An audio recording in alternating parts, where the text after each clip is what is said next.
नमस्कार विद्यार्थी मित्रांनो, आजच्या चालू घडामोडीच्या सेशनमध्ये तुम्हा सर्वांचं मनपूर्वक स्वागत करतो।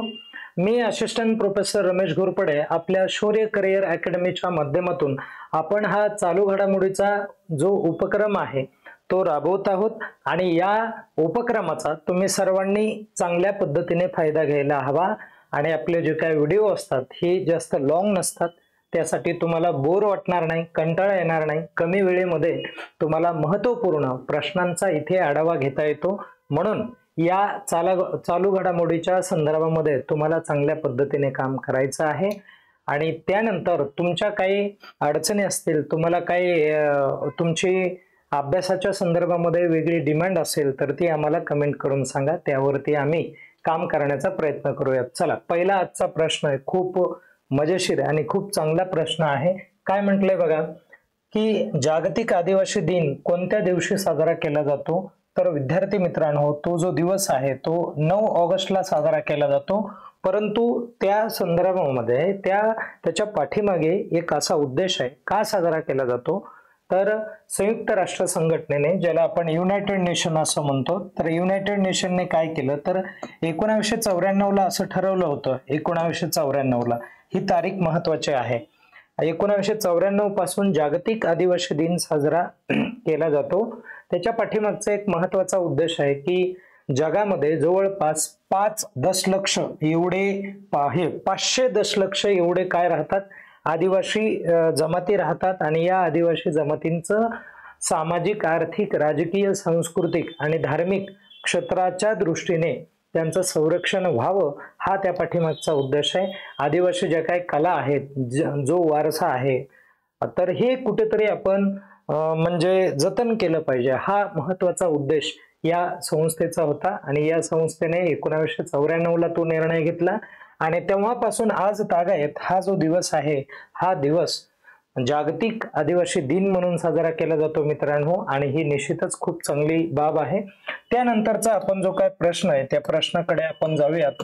लक्ष द्या, काय म्हटलंय बघा की 2025 मध्ये केंद्र सरकारने एक योजना चालू केलेली आहे, ज्या योजनेचं नाव आहे बघा पंतप्रधान किसान संपदा योजना। ओके, आणि एकूण किती रुपये बजेट मंजूर केलं आहे? तर या योजनेसाठी सरकारने किती पैसे दिले?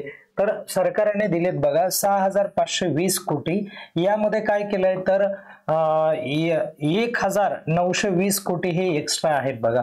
ते एक्स्ट्रा जी काय रक्कम आहे ती ऍड केलेली आहे आणि हे का ऍड केलंय किंवा हे शेतकऱ्याच्या विशेष शेती कामाच्या संदर्भातला हा एक प्रकार आहे की शेतकऱ्यांना चांगल्या पद्धतीने काम करता यावं, शेतकरी त्यांच्या ज्या काय अडचणी आहेत, मग त्या शेतीच्या निगडीत, पिकाच्या निगडीत ज्या काय असतील त्या अडचणी त्यांच्या दूर व्हाव्यात, म्हणून हा चांगला इनिशिएटिव्ह त्यांनी राबवलेला आहे आणि या योजनेच्या माध्यमातून शेतकऱ्यांना कुठेतरी दिलासा मिळेल, हा उद्देश डोळ्यासमोर ठेवलेला आहे।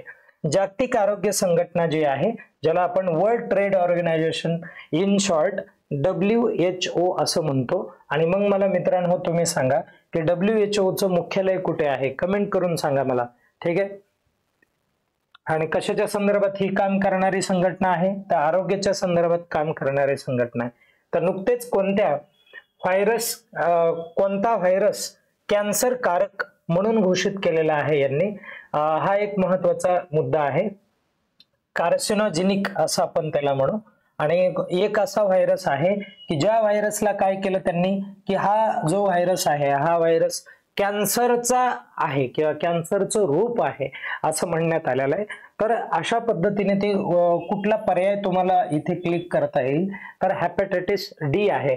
हेपॅटायटिसचे वेगवेगळे प्रकार असतात मित्रांनो, त्यापैकी हेपॅटायटिस डी या व्हायरसला त्यांनी काय केलं तर कॅन्सरचं रूप आहे म्हणून असं घोषित केलेलं आहे। आता यानंतर आपण काय करूयात की पुढचा जो काय प्रश्न आहे त्या प्रश्नाकडे जाऊयात। पोलंडमध्ये काय झालं मित्रांनो? पोलंडमध्ये भालाफेकच्या संदर्भामध्ये स्पर्धा होत्या या खेळाच्या रिलेटेड, आणि या स्पर्धेमध्ये सुवर्ण पदक जिंकणारी भारतीय खेळाडू कोणती आहे? तिने काय केलं होतं तर 62.59 एवढा मीटर एवढ्या लांब अंतरावरती तिने काय केलं तर भाला फेकला आहे. अशी कोणती भारतीय खेळाडू आहे तर ती अनु राणी ही खेळाडू आहे, लक्षात राहू द्या.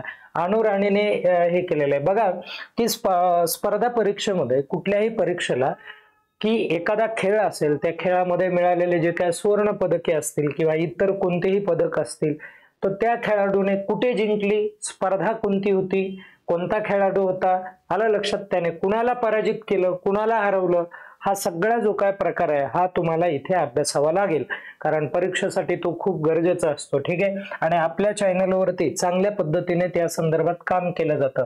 आता बघा मित्रांनो, अनंतनाग रेल्वे स्टेशन अलीकडे कोणत्या सेवेसाठी सुरू करण्यात आलेलं आहे तर अनंतनाग रेल्वे स्टेशन हे जे आहे हे काश्मीर मध्ये चालू करण्यात आलेलं आहे.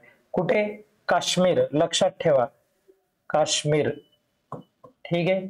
आणि हे जे काश्मीर आहे, जम्मू काश्मीर पैकी जे काश्मीर हे जे ठिकाण आहे, इथं हे रेल्वे स्टेशन चालू करण्यात आलेलं आहे. आणि या रेल्वे स्टेशन मध्ये मित्रांनो ऐका, या रेल्वे स्टेशन मध्ये काय केलं जातं तर माल वाहतूक मोठ्या प्रमाणावरती केली जाणार आहे. हे भारतातलं पहिलंच रेल्वे स्टेशन असं आहे जिथून फक्त माल वाहतुकीसाठी रेल्वे स्टेशन तयार करण्यात आलेलं आहे. तर हे त्याचं ऑप्शन बरोबर असणार आहे. माल वाहतूक सेवा हे ऑप्शन आहे. आणि यामध्ये काय करण्यात आलंय मित्रांनो, सिमेंट नावाचा जो काय प्रकार आहे का, हा प्रकार मोठ्या प्रमाणावरती निदर्शनास आलेला आहे. कळालं तुम्हाला, लक्षात आलं. म्हणून सिमेंटचं जे काय जेवढा भाग आहे हा सगळा इथून सप्लाय केला जाणार आहे. ओके. त्यानंतर पुढचा आपण मुद्दा बघूयात, काय दिलंय त्यांनी, नंतरचा प्रश्न आपण व्यवस्थित क्लिअर करण्याचा प्रयत्न करू. मित्रांनो, त्यानंतरचा जो काय पार्ट आहे तो आपण इथं काय सांगितलेलं आहे त्यांनी तर यशोदा जे आहे तर हे यशोदा AI उपक्रम. आता यशोदा AI उपक्रम म्हणजे काय तर त्याला AI ला आपण काय म्हणतो तर आर्टिफिशियल इंटेलिजंट इनिशिएटिव्ह म्हणतो. आणि आर्टिफिशियल इंटेलिजंट म्हणजे काय मित्रांनो तर ही ॲडव्हान्स टेक्नॉलॉजी आहे, ज्या टेक्नॉलॉजीच्या माध्यमातून तुम्हाला वेगवेगळ्या कार्टून्सच्या माध्यमातून तुम्हाला शिक्षण पद्धतीमध्ये मोठ्या प्रमाणावर सहकार्य होईल, तुम्हाला ॲनिमेशन करता येईल. त्यानंतर फोटोच्या द्वारे तुम्हाला फोटो मध्ये जे काही व्यक्ती आहेत त्यांची जी काय मुवमेंट आहे ती मुवमेंट याद्वारे आपल्याला करता येते. याच्या व्यतिरिक्त AI चे बरेच फायदे आहेत आणि येणारा काळ हा AI असल्या प्रकारच्या टेक्नॉलॉजीचा असणार आहे. तर यशोदा नावाचा एक उपक्रम राबवलेला आहे.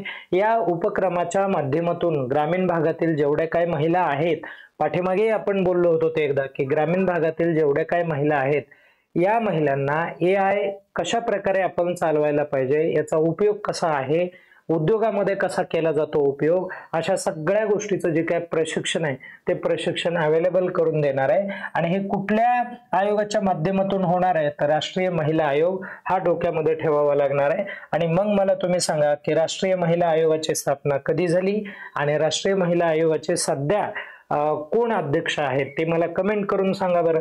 आता आपण पुढे जाऊयात मित्रांनो, नंतरचा भाग बघा काय म्हटलेलं आहे त्यांनी तर क्षमता बांधणी आयोग हा जो आहे तर या आयोगाचा संबंध कोणत्या योजनेशी आहे ते तुम्हाला सांगायचं आहे.